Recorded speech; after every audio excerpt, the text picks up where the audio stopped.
Greetings to you, interesting and interested people. I love having you with me as we delve into the mysterious, into ghostly moments from history. Before we kick off, as always, here's a reminder about this channel.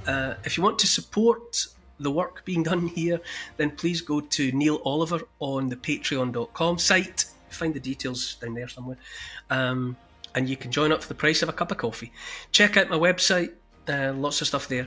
Okay, let's get into it, exploring the human psyche and that sense of something strange. Cue the music.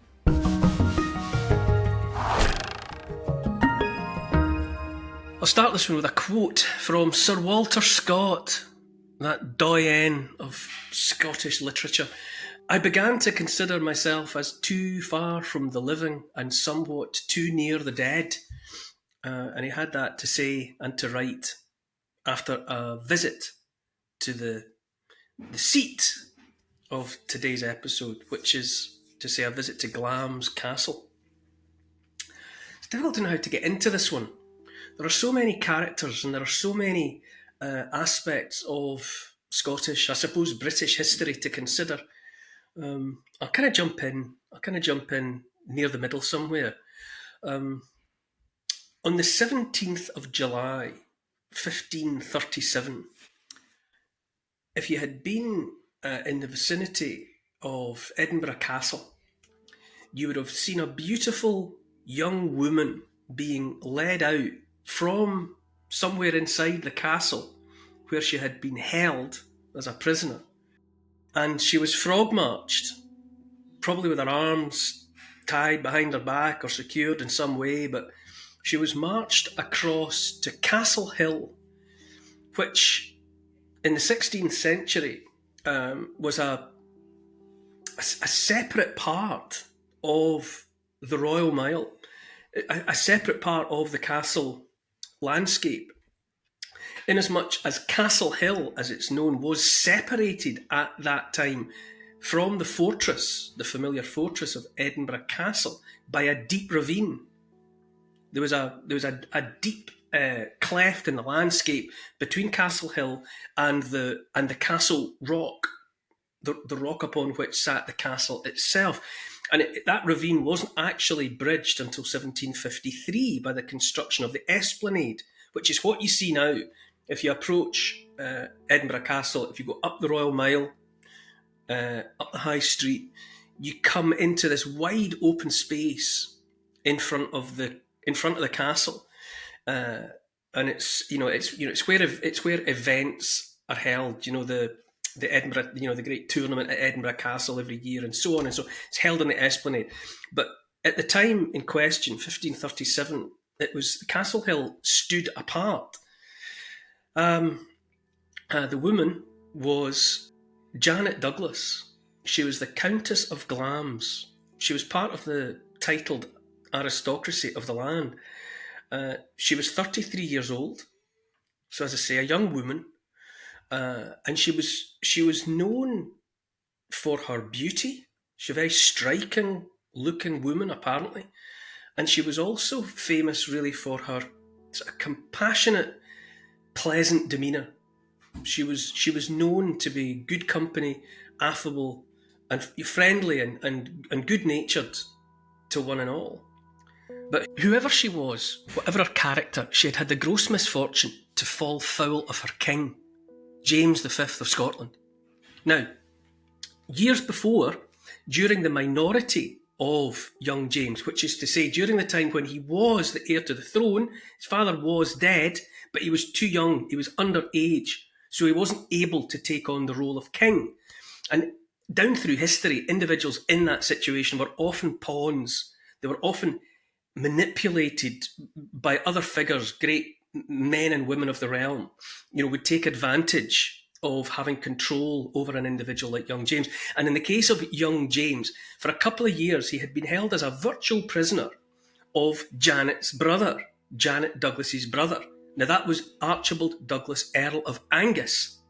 Now, bear with me, there's a lot of names here and there's a lot of Scottish history and intrigue here, but Archibald Douglas, Earl of Angus, had been married to Margaret Tudor. Margaret Tudor was the widow of James IV of Scotland. She was also sister to the English King Henry VIII. Okay, now all of this genealogy meant that Archibald Douglas, Earl of Angus, was stepfather to the young James. Now, that union between Archibald Douglas and Margaret Tudor was troubled. It was an unhappy union, and it didn't last long before the two were actually separated. But given the ties of family, he took the opportunity to try and take control of Scotland by taking control of young James. Now, this happened in 1526 when James was just 14 years old. Archibald Douglas was only able to hold on to young James for 2 years. And at that point, he was returned, to his mother's custody. But the grudge forged then for young James was never forgotten. And as soon as he was on the throne and in a position of direct authority, he ordered the Scottish Parliament to arraign the Earl of Angus, his erstwhile captor, and his closest kin. He basically threw that family under the bus, using the legal means at his disposal. And Archibald Douglas, the errant stepdad, made a run for it as far as one of his properties, which was Glamis Castle, by the Firth of Forth. He dug in there. James went after him, besieged the place. He actually lost his guns. The guns that he was using to besiege the castle were lost, to the enemy. And, well, the whole thing dragged on until 1529, until one way and another, Archibald Douglas, Earl of Angus, was allowed to flee. He was, a gap was left open deliberately in the defences, and he was allowed to flee into exile in England. But behind him, it meant that his estates were forfeit and his family was disgraced. Time passed, and most of the people who'd been involved, one way or another, were let off the hook. But James harboured the grudge against a luckless few, and he persecuted and prosecuted them to the end. One of them, which was Janet's own brother-in-law, John, Master of Forbes, he was convicted of a plot to kill the king. Even at the time, and even by the standards of the day, no one really seriously believed the charge. But the king wanted blood, and John, Master of Forbes, was duly hanged, drawn, and quartered in that famously grisly fashion on the 14th of July, 1537. That's just 3 days before Janet Douglas is frog-marched across the castle hill and tied to a wooden stake. Sir James Hamilton of Finnart, purely damned by association with the Douglas family, he was a known ally of the Douglas family, he would be executed in 1540. He was on a ticking clock as well. Also trumped up charges, allegations that he planned to kill the king. Nobody took it seriously, but it didn't matter. The charge stuck. And then Lady Janet Douglas herself, bound to the stake on Castle Hill. Interesting, that place, Castle Hill, was one of the oldest settled places in the whole of the city of Edinburgh. For as long as there had been an Edinburgh, there had been occupation on that location. It had been people had lived there. It had been the site of a school, some sort of educational establishment. There had been a church or a chapel there. It was a site of clean water. There was a well, giving forth with drinkable water. But by the time of Janet Douglas in 1537, it was also a notorious place for the burning of witches.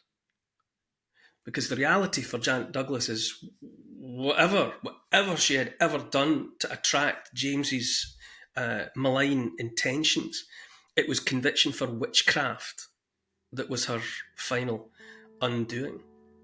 I mean, James had been after her off and on since 1528. As soon as he came to the throne, she was a Douglas. She was part of a family that he hated, and that may well have been enough.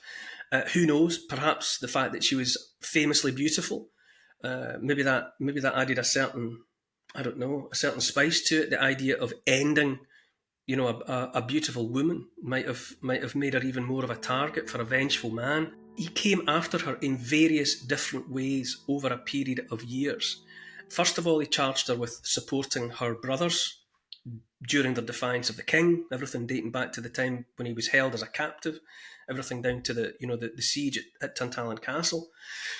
That initial legal action came to nothing. Then in 1532, James had it alleged that her first husband, John Lyne, 6th Lord of Glamis, had been killed by Janet, that she had poisoned her first husband. Again, the charge was finally dropped. And she married again. She married Archibald Campbell of Skipnish, making her Countess of Glamis once more. And it was as Countess of Glamis on that day, that July day, 1537, when everything finally came to a head for her. She was charged with witchcraft. It was said that she had sought by black magic to poison the person of the king. Once again, people looking on at it knew the charges were nonsense, that it was just an excuse, it was just a reason.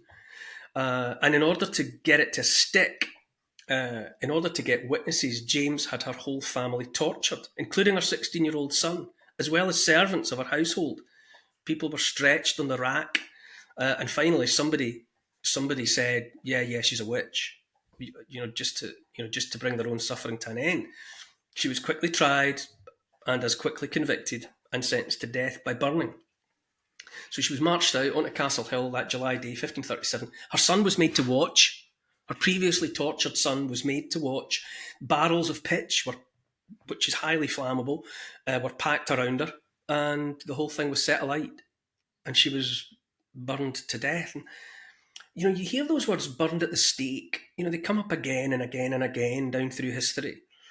But I find it impossible not to dwell on the statement, someone being set on fire and burned to death in front of an audience.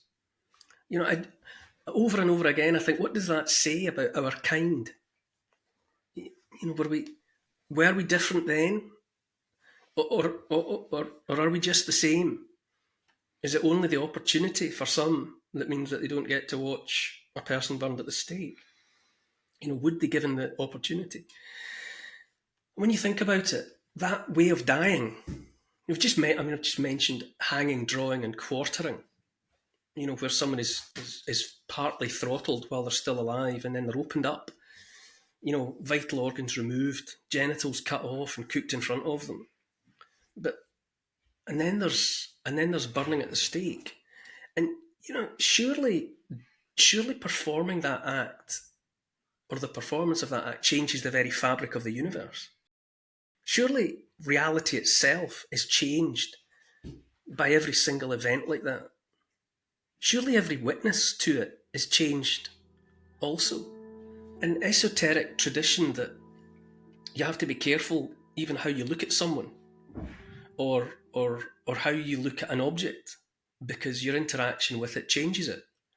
That there are always micro changes to reality by our every interaction with it. So what happens? What happens to reality when a person is deliberately set alight and burned to death? Dying in agony. What does that do? In any event, Janet Douglas was turned into a candle on Castle Hill. And the next day, her husband, he tried to escape from a cell inside the castle, but he felt his death on the rocks below. If you can picture Edinburgh Castle, it sits up high on a precipitous lump of volcanic rock. So he felt his death from some or other window. And really that was the end of it.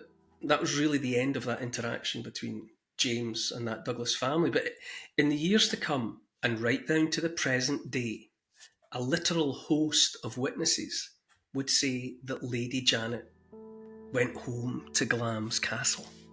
Lady Janet went home in death. It's in the county of Angus, which is, 50, 60 miles north of Edinburgh.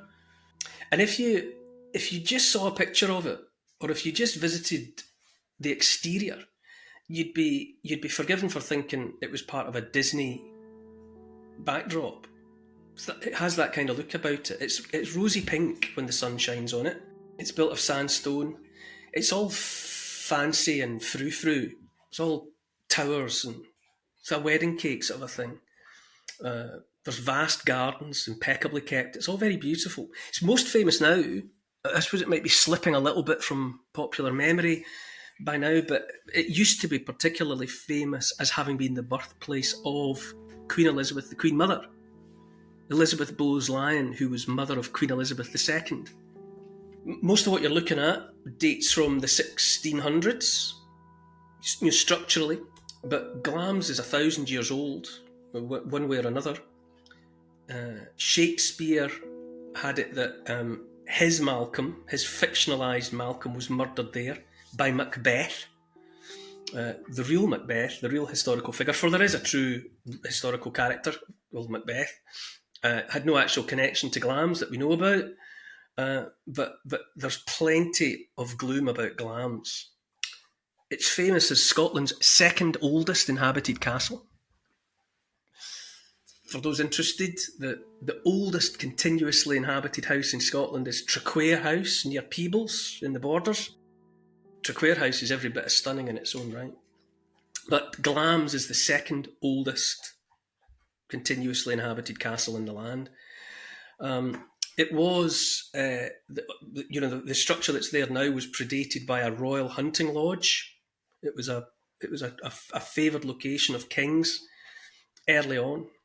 The first castle on the site was built in the second half of the 14th century, and it was given as a gift by King Robert II to Sir John Lyon, known as Thane of Glamis. There's a title to conjure with.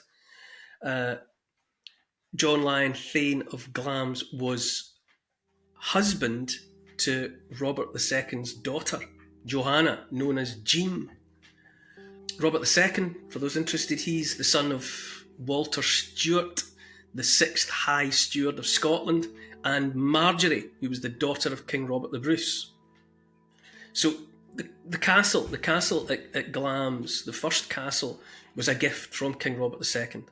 After he killed Janet Douglas, James V took Glamis Castle for his own property and held on to it for a while.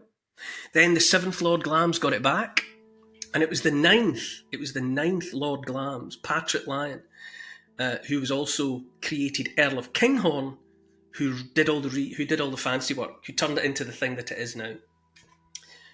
During the time of Cromwell's occupation of that part of Scotland, Cromwellian soldiers wrecked the joint. It was uninhabitable for years after they had passed through. It was then reclaimed by the 3rd Earl of Kinghorn, another Patrick, and he did all the restoration work. He put in the Baroque garden that is there to this day. And then in 1767, the 9th Earl, John Lyon, married Mary Eleanor Bowes, and she was new money. She was the heiress to a coal mining fortune. And he was so impressed with her that he added her name to his own. So the family from that point on became Bowes-Lyon. And Elizabeth Bowes-Lyon, Queen Mother of some fame, was born in 1900 and spent her childhood, or some of her childhood, in the castle. On the 26th of April 1923, she married the youngest son of King George V, who was Prince Albert, Duke of York. And the fact that she, a sort of lesser part of the gentry, married the king's son, and that put Glamis Castle on the map ever after. Now, to get finally to the notion of the place having a haunted history, it was Claude Bowes-Lyon, who was the 13th Earl and the grandfather of the Queen Mother, who famously said, and I quote, "If you could even guess the nature of this castle's secret, you'd get down on your knees and thank God it wasn't yours." Now, what makes a man say something like that about his ancestral home?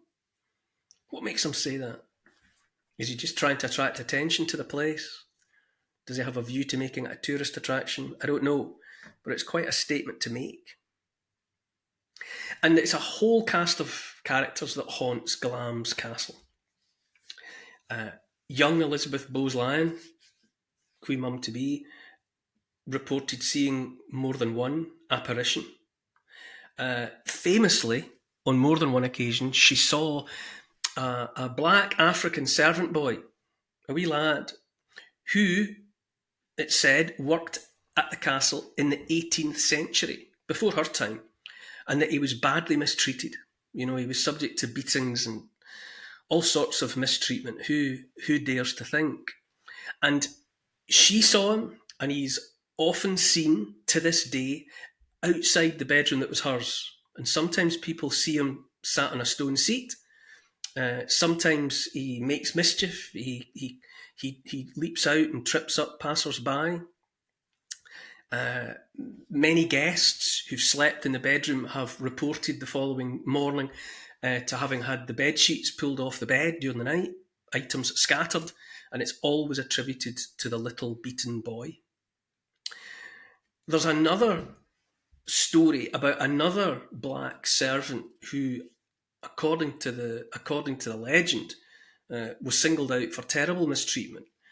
This time during the 1400s, 15th century, when a group of aristos, drunk and their blood up, stripped the guy naked and had him run through the grounds and chased him, hunted him with their dogs, and then let their dogs bring him to bay and tear him to pieces, tear him limb from limb. And the figure of a black man running in terror through the halls is another that's reported by guests at Glamis Castle down through the years. There's a room called the Hangman's Chamber inside the castle, and that's reputedly haunted by a servant who committed suicide in the room by hanging himself. And all through the building, all through it, there are reports of paranormal events. All the things you might expect, I suppose. Tales of people hearing knocking at the door, knocking at their bedroom door, and going and answering it to find no one there. There are places, corners, parts of corridors where people report walking into sudden cold, or into areas where there's suddenly an oppressive, sad feeling in the air. There are tales of a giant knight, a man in armour, who appears in the middle of the night looming over guests in their beds. There's a particularly disturbing, I would say, or at least evocative story. People look down from their rooms into the main courtyard, and they see an elderly woman carrying what looks like a bundle of laundry out into the centre of the square, where she disappears into thin air. And it's always, you hear these stories connected to these places, the hauntings of a place like Glamis, and it's easy to mock the testimony. It's easy just to dismiss it and say it's all just made up. It's all just stories to capture and hold the attention of tourists.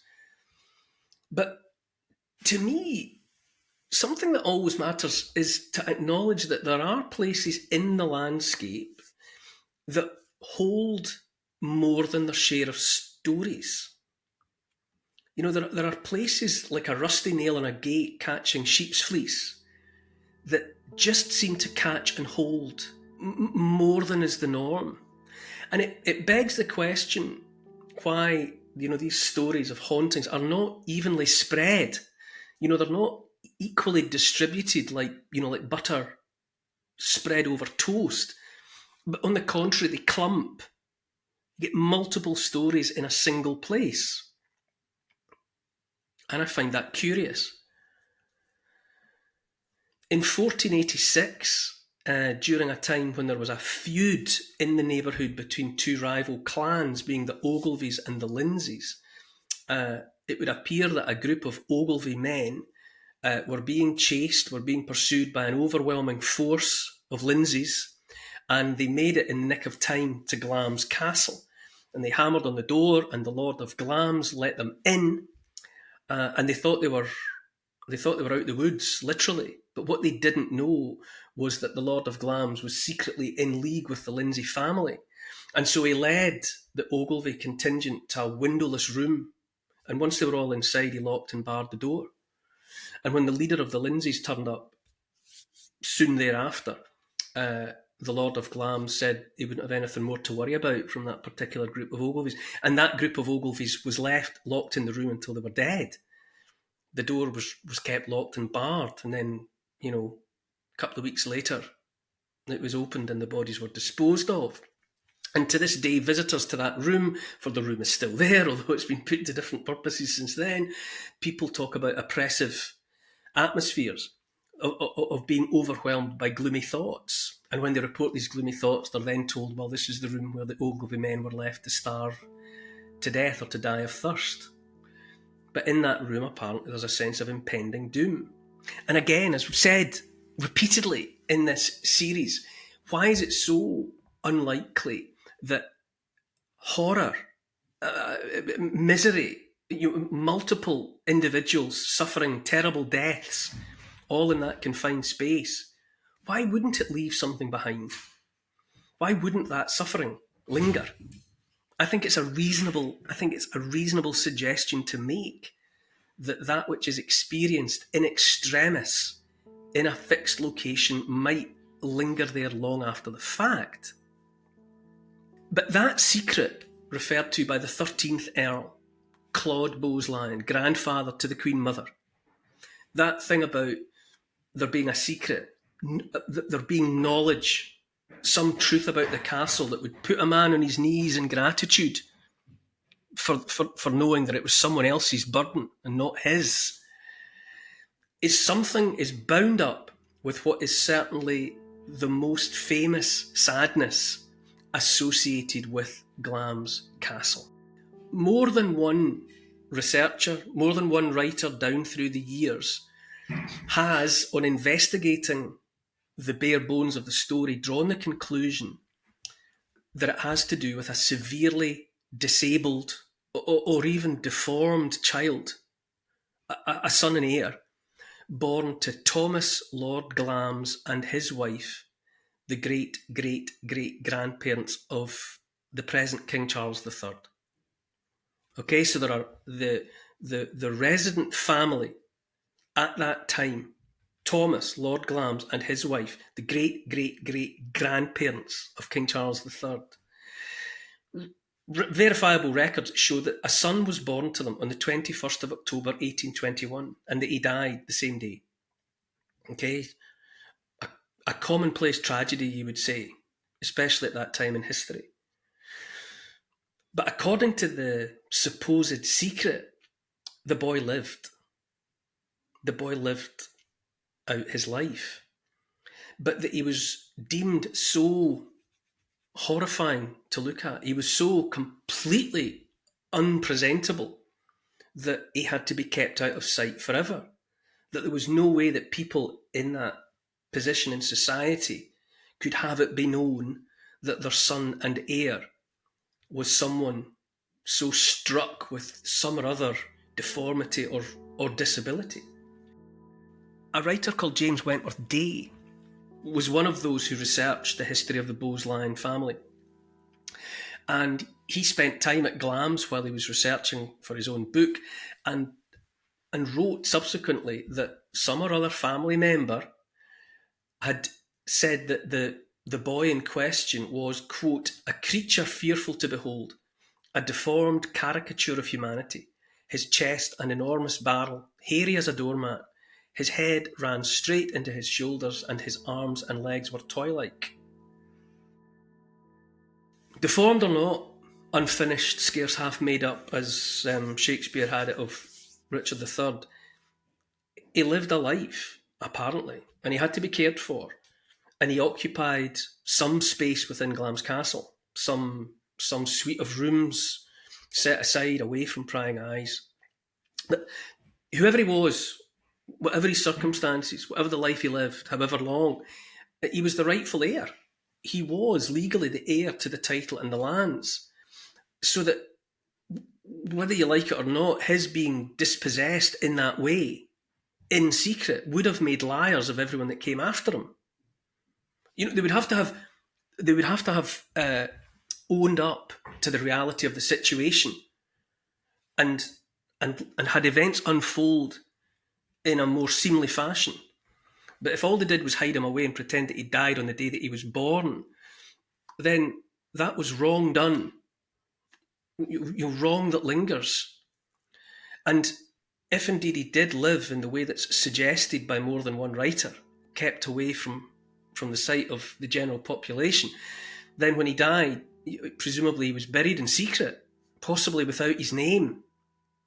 And the thinking would have it that the suite of rooms that he occupied was closed after his life and death and forgotten about.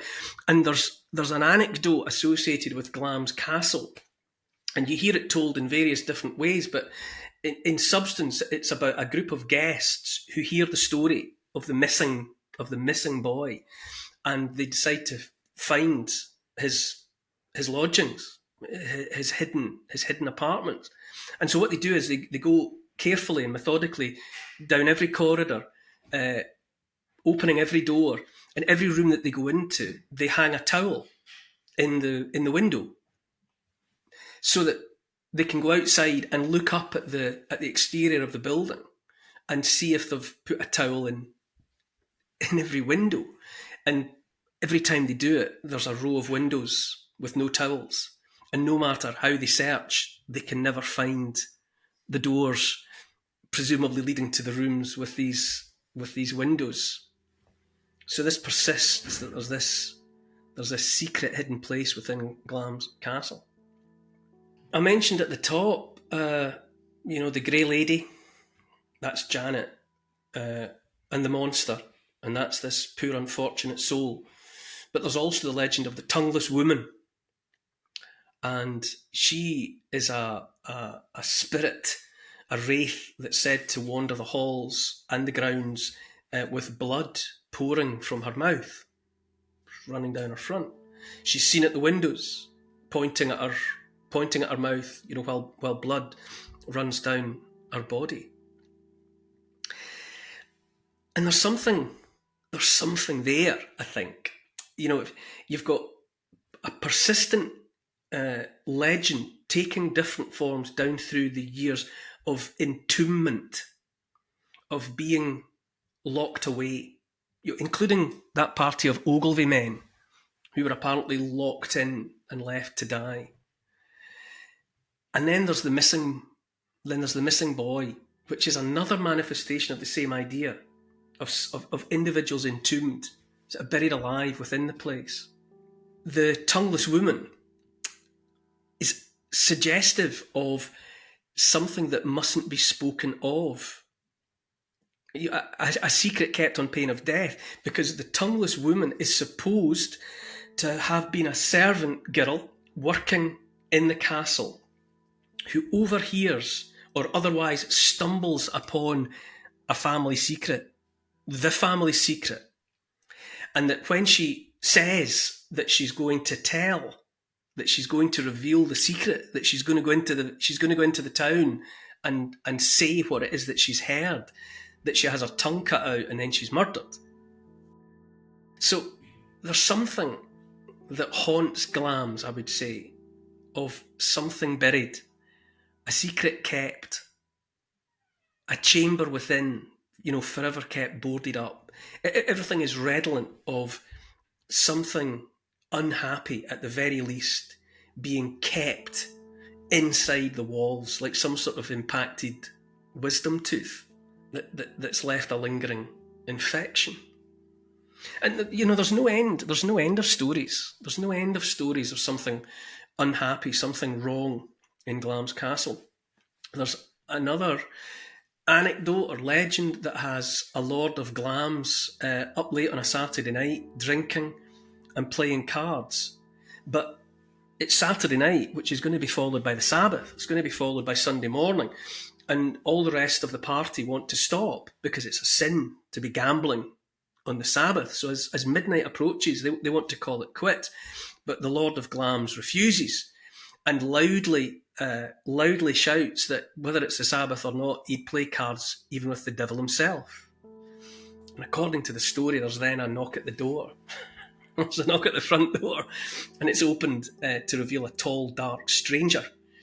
And having having been welcomed inside, extended the courtesy that was tradition. He says, I'll play cards with the Lord. And so the Lord of Glamis and this mysterious stranger retire to a small room. And as soon as they step inside, the door slams shut behind them. And from inside comes the sound of shouting, swearing. There's some sort of, altercation going on. And a servant bends down and looks through the keyhole and is blinded in one eye by the light that's coming from the interior of the building.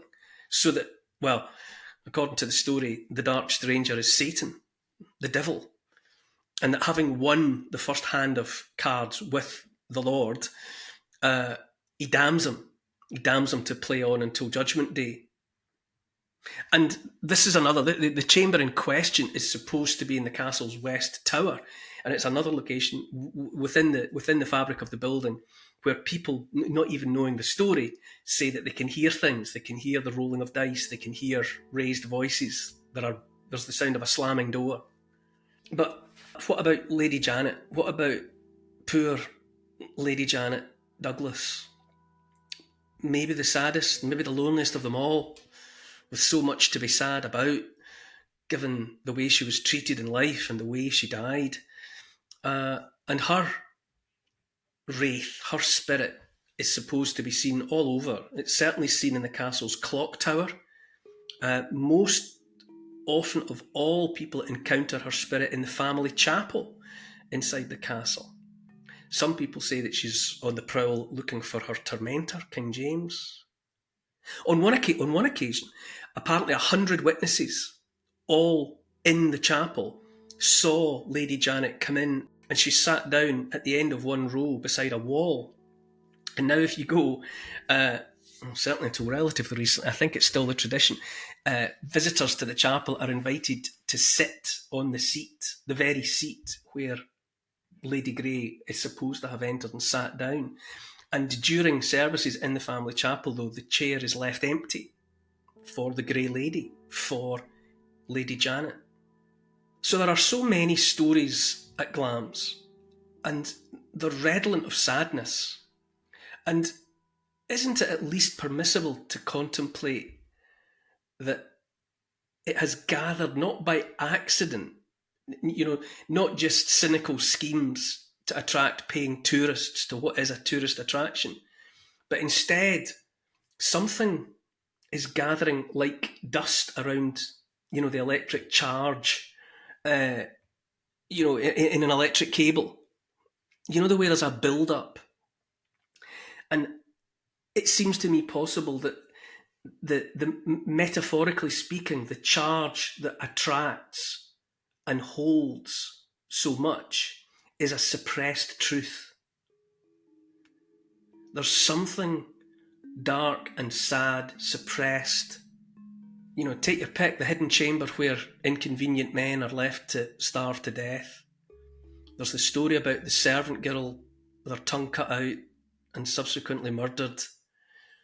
There's the story of the lost son and heir. And there's the story of Lady Janet, innocent and wronged and put to death so terribly. And it's also undeniable that in spite of the fact that it looks like this kind of fairy tale palace, despite its outward appearance, it's always had and still has a gloomy reputation. And in fact, the castle was often largely abandoned. Although Elizabeth Bowes-Lyon, the Queen Mother, spent some time there as a child, the family generally kept away from the place and lived elsewhere on other properties. And for large periods of time, no one lived in Glamis Castle except factors, a skeleton, a man and his wife maybe that were just paid to be in the castle and make sure the place stayed wind and watertight and wasn't broken into. And it was in those, I started with that quote from Walter Scott, and he visited the place in 1793, while it was, again, only being supervised by a factor. And night fell, and he was shown to his room, and then the factor left him to it. And whatever he saw or felt, he didn't write about his time in Glamis Castle until nearly 40 years later. He didn't reveal anything about what happened to him that night in Glamis Castle until he wrote Letters on Demonology and Witchcraft, in which he noted, quote, "That degree of superstitious awe that my countrymen call eerie when spending the night at the notoriously haunted castle, I must own that as I heard door after door shut after my conductor had retired, I began to consider myself too far from the living and somewhat too near the dead." I tell you, there's something about Glamis Castle. Finally, I would say, remember that notion of emotional residue that lingers, sadness that haunts a place long afterwards. And remember always what Claude Beaulion said: "If you could even guess the nature of this castle's secret."